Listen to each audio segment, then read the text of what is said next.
Hello friends, welcome to my channel Joy Technicals and News. আজি আপোনালোকক যিসকল ডিব্ৰুগড় বিশ্ববিদ্যালয়ৰ অধীনত B.A B.Sc বিকম কৰি আছে সেইসকলৰ কাৰণে এটা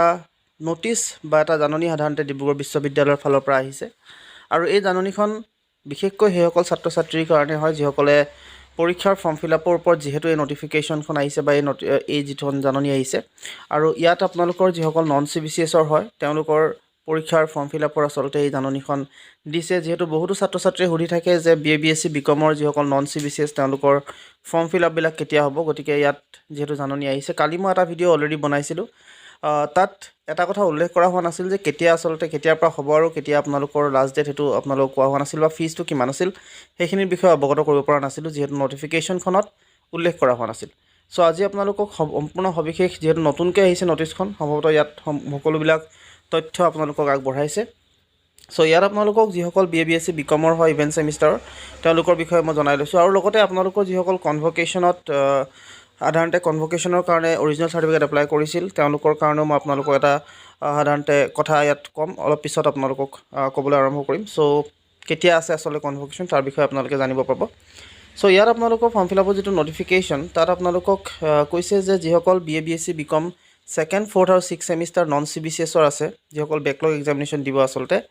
সেই ছাত্ৰ ছাত্ৰীসকলৰ সাধাৰণতে ফৰ্ম ফিলআপৰ যি কপি সেই ফৰ্ম ফিলআপ আসলতে ষ্টাৰ্ট হৈছে আৰু এইটো আপোনালোকে কৰিবৰ কাৰণে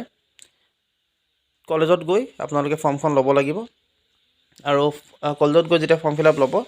তাৰপিছত আপোনালোকৰ সেই ফৰ্মখন ফিলআপ কৰি আপোনালোকে কলেজত জমা দিব লাগিব এতিয়া ইয়াত কথাটো হৈছে আপোনালোকৰ যে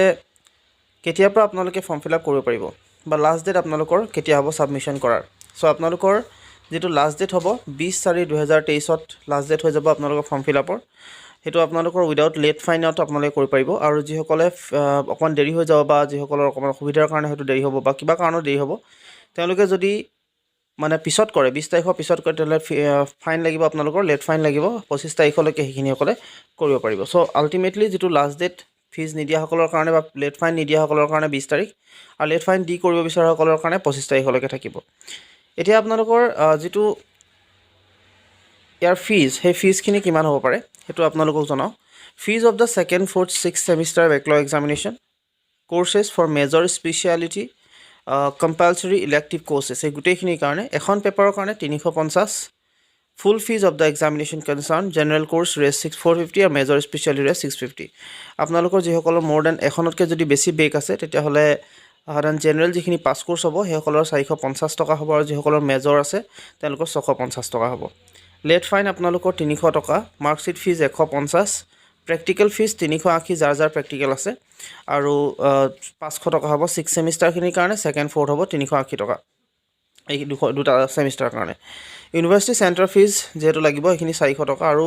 নন কলেজেট ফিজ বেকলগ ছাত্ৰ ছাত্ৰীৰ কাৰণে এইখিনি 700 টকা হ'ব সো এটো হৈছে আপোনালোকৰ ফিজ ষ্ট্ৰাকচাৰ কিমান আপোনালোকৰ হ'ব গুটেইখিনি আপোনালোকে চাব কানেক্ট কৰি কিনে আৰু এটা কথা ইয়াত কৈছে বেটাৰমেন্ট যিখিনি পাৰমিশন ফিজ আছে বেটাৰমেন্ট যদি দিব বিচাৰিছে কোনোবা ছাত্ৰ ছাত্ৰীয়ে হিনান মোক সুধিছিল বহুতে সো বেটাৰমেন্ট পাৰমিশন ফিজ আপোনালোকৰ 450 টকা লাগিব আৰু মেনুৱেলি এটো আপোনালোকে কৰিব লাগিব বেটাৰমেন্টৰ যেটো ফৰ্ম এতিয়া আপোনালোকে ফৰ্ম ফিলআপ কৰিবৰ কাৰণে মই ইতিমধ্যে আপোনালোকক ক'লো কলেজত গৈ আপোনালোকে সেইখিনি কাম কৰিব পাৰে কলেজত গৈ আপোনালোকে ফিলআপ কৰি ফৰ্মখন জমা দিব পাৰে ফিজ তাত জমা দিব পাৰে সো এইখিনি কাম আপোনালোকে তাত কৰি ল'ব আৰু এইখিনি আছিল আপোনালোকৰ বিশেষকৈ আপোনালোক ফৰ্ম ফিলআপ যিসকলে কৰিব বিচাৰিছে আৰু এটা কথা আছিল আপোনালোকক ক'বলৈ হেতু হৈছে যিসকলে কনভকেশ্যনৰ কাৰণে এপ্লাই কৰিছিল তেওঁলোকৰ যেটো